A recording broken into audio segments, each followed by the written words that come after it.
हरे कृष्णा। भगवद गीता अध्याय 3 श्लोक क्रमांक 12।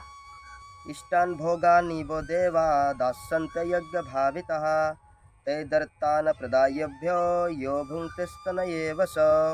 अनुवाद इस प्रकार है। जीवन की विभिन्न आवश्यकताओं की पूर्ति करने वाले विभिन्न देवता यज्ञ संपन्न होने पर प्रसन्न होकर तुम्हारी सारी आवश्यकताओं की पूर्ति करेंगे, किंतु जो उपहारों को देवताओं को अर्पित किए बिना भोगता है वह निश्चित रूप से चोर है।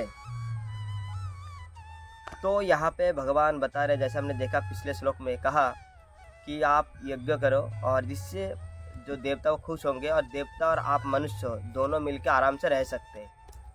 तो बेसिकली यहाँ पे भगवान वही बता रहे, उसी चीज़ को थोड़ा और डिटेल्स में बता रहे कि यज्ञ करके तो भगवान को ही अर्पित होता है अल्टीमेटली, लेकिन जो देवताओं के माध्यम से जो हम यज्ञ करते हैं या फिर जो भगवान सारे जो सामग्री, जैसे हमने डिस्कशन किया कि हवा पानी है ना, ये सब कुछ जो भी हमको मिल रहा है या जो भी वनस्पति हमको ज़मीन से मिल रहा है, अल्टीमेटली इसका जो कॉज है या जो मालिक है वो है भगवान श्री कृष्ण। तो भगवान श्री कृष्ण ने हर एक डिपार्टमेंट में एक आदमी बिठा दिया है, देवताओं को बिठा दिया है, जो लोग ये सारे जो है चीज़ों को हम तक पहुँचाते हैं। जैसे गवर्नमेंट होता है, कोई प्रधानमंत्री होता है, उसके नीचे जो होता है मुख्यमंत्री के नीचे फिर और भी कई सारे ब्लॉक लेवल, पंचायत लेवल ना, बहुत सारा चीज़ रहता है, बहुत सारा जो हायरार्की रहता है। तो जो भी प्रधानमंत्री जो भी चीज़ें देश के पब्लिक के लिए अलॉट करते हैं, वो सारा चीज़ इनके माध्यम से होते हुए हम तक पहुंचता है। ये अलग बात है, आजकल जो पॉलिटिशियन इतना करप्ट है कि प्रधानमंत्री ने अगर 100 रुपये किसी व्यक्ति के लिए मतलब एक प्रकार अनुमोदित किया, अलॉट किया, तो हम तक आते हैं तो सिर्फ 10 रुपये बचता है। बाकी जो सारे हिरार्की वाले लोग 2%, 4%, 3% करते करते खाते रहते हैं। परंतु ये जो भगवान का जो सिस्टम है हिरार्की, इसमें ऐसा कुछ नहीं है, बराबर हम तक मिलता है जितना मतलब हमको मिलना चाहिए। लेकिन हमने क्या किया, अब आजकल देखते कि बारिश ढंग से नहीं हो रहा है ना, हवा जो पॉल्यूटेड हो गया है। क्यों? क्योंकि हमने गलती किया है, हमने पेड़ पौधे काट दिए, हमने वातावरण को इतना दूषित कर दिया, नदी में इतना कचरा फेंक दिया, इतना फैक्ट्री वगैरह चला कर धुआं कर दिया इलाका, है ना। तो इससे क्या हो रहा है, जो भी हमको फ्रेश भगवान ने बनाया सारा जो हमने खुद ही ख़राब कर दिया, यानी हमको फ्रेश अभी नहीं मिल पा रहा है, केमिकल से मिला हुआ हम लोग खाना खाते हैं। हम लोग जो है हम खुद का जो एक प्रकार बोलते हैं ना, खुद के पैर में हम लोग खुद ही कुल्हाड़ी मार रहे हैं, तो हमारा हालत वैसे। परंतु व्यवस्था बहुत अच्छे से भगवान ने देवताओं के लिए बनाया है, देवताओं के जरिए इंसानों के लिए बनाया है। तो हमें क्या करना चाहिए, हमें यज्ञ करना चाहिए। जैसे कोई भी चीज़ हम लेते हैं तब उसके बदले में कोई हमें उसका मूल्य जो है हमको देते, जैसे हम खरीदते हैं दुकान से, हम पैसे देते हैं तभी हमको वो चीज़ें मिलता है। तो हम जो ये सारा चीज़ हम यूज़ कर रहे हैं, मिट्टी यूज़ कर रहे हैं, हवा यूज़ कर रहे हैं, पानी यूज़ कर रहे हैं, है ना, हर वो चीज़ पेड़ पौधे बहुत सारा चीज़ें यूज़ कर रहे हैं, सब कुछ मिट्टी से भगवान का दिया हुआ है। तो ये सारा चीज़ के बदले हमें भगवान को या फिर देवता को, इन जो ये देवता के रूप में जो भगवान के प्रतिनिधि लोग हैं, इनको हम खुश करते हैं ताकि हमें अच्छे से और ये सारा सामान हमें प्राप्त हो। तो जितना हम अच्छे से यज्ञ वगैरह करेंगे तो क्या होगा, हमें ये सारा चीज़ और मिलते रहेंगे। नहीं तो ये एटिकेट्स, नॉर्मल एटिकेट्स है बेसिकली। अगर हम किसी से कोई चीज़ ले रहे तो उसको जो है कम से कम ग्रैटिट्यूड तो उनको एक्सप्रेस करना चाहिए। हम इसका कीमत कभी चुका नहीं सकते। आप दुकान में जाएंगे, जाके एक समोसा खरीदेंगे, उसका आप कीमत चुका सकते हैं कि समोसा का इतना जो है उसका वैल्यू है, परंतु समोसे से जो आपका भूख मिटा है, उस भूख का आप कभी कीमत चुका नहीं सकते। तो हो सकता है आपने कभी मिट्टी अपने खरीद लिया किसी मालिक से, लेकिन वो मिट्टी आया कहाँ से, वो तो मालिक ने नहीं बनाया ना। हम एक धूली का जो एक कण भी नहीं बना सकते, एक मिट्टी का कण भी नहीं बना सकते, ये मतलब ऑक्सीजन का एक कण भी हम लोग बना नहीं सकते, पर हम उसको बिगाड़ सकते, हम बना नहीं सकते।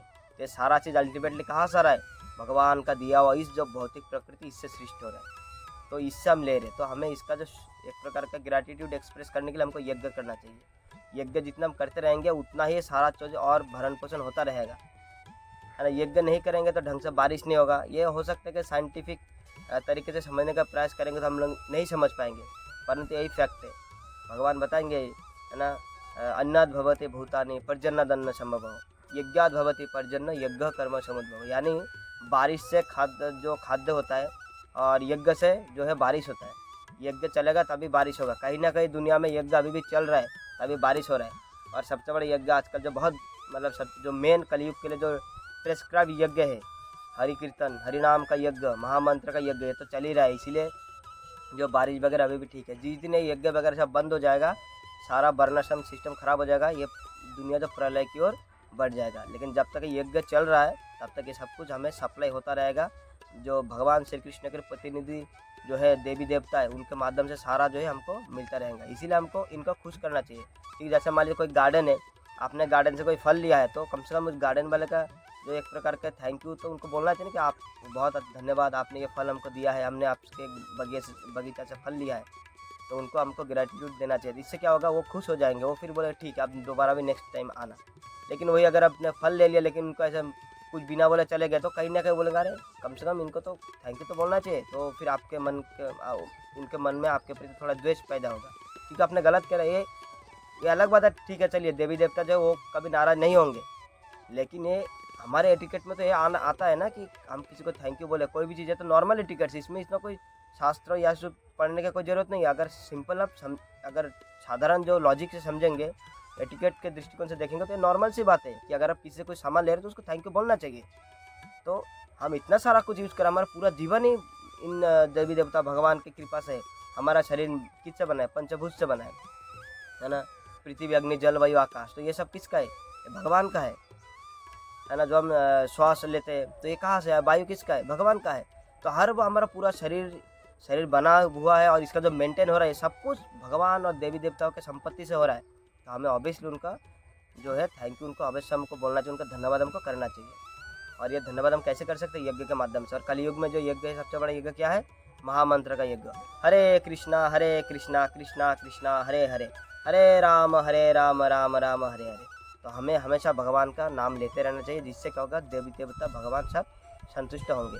और जो यज्ञ हम करेंगे देवी देवताओं के लिए वो देवी देवताओं के माध्यम से भगवान तक पहुंचता है।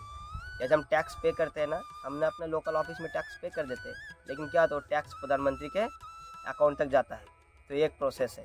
और हम डायरेक्ट भी टैक्स पे कर सकते हैं ऑनलाइन, जैसे हमने पिछले वीडियो में बताया, तो हम डायरेक्ट ऑनलाइन पे कर सकते हैं। तो ये जो डायरेक्ट वाला सिस्टम है कलयुग के लिए, जो हम डायरेक्ट महामंत्र का चैंटिंग करेंगे तो डायरेक्ट भगवान के पास हमारा ये जो विनती या भगवान का नाम जो उनसे हम जो प्रेम करते हमारे प्रेम उन तक पहुँच जाता है। ये एक प्रोसेस है, इससे देवी देवता भी खुश होते हैं, क्योंकि देवी देवता के मालिक भगवान ही है, तो हर सब उनसे प्रेम करते हैं। तो अगर हम किसी से प्रेम करते हैं और सामने वाले व्यक्ति भी उनसे ही प्रेम करते हैं जिनसे हम प्रेम करते हैं, तो हम ज़्यादा खुश होते हैं, है ना। ये तो मान लीजिए मैं अपने पिताजी से, कोई भी अपने पिताजी से बहुत प्रेम करते हैं, और उसी व्यक्ति का कोई फ्रेंड है वो भी बोले मैं भी आपके पिताजी से बहुत प्रेम करता हूँ, तो वो व्यक्ति बहुत खुश होगा, अच्छा ये मेरी तरह मेरे पिताजी से बहुत प्रेम करते हैं, तो वो दोस्त होंगे। इसी प्रकार देवी देवता भगवान से बहुत प्रेम करते हैं, सब भक्ति करते हैं भगवान की। इसीलिए जब हम भगवान की भक्ति करते हैं तो देवी देवता भी खुश होते हैं। और भगवान की भक्ति हम कैसे कर सकते हैं कलयुग में, हरे कृष्ण महामंत्र से। हरे कृष्णा।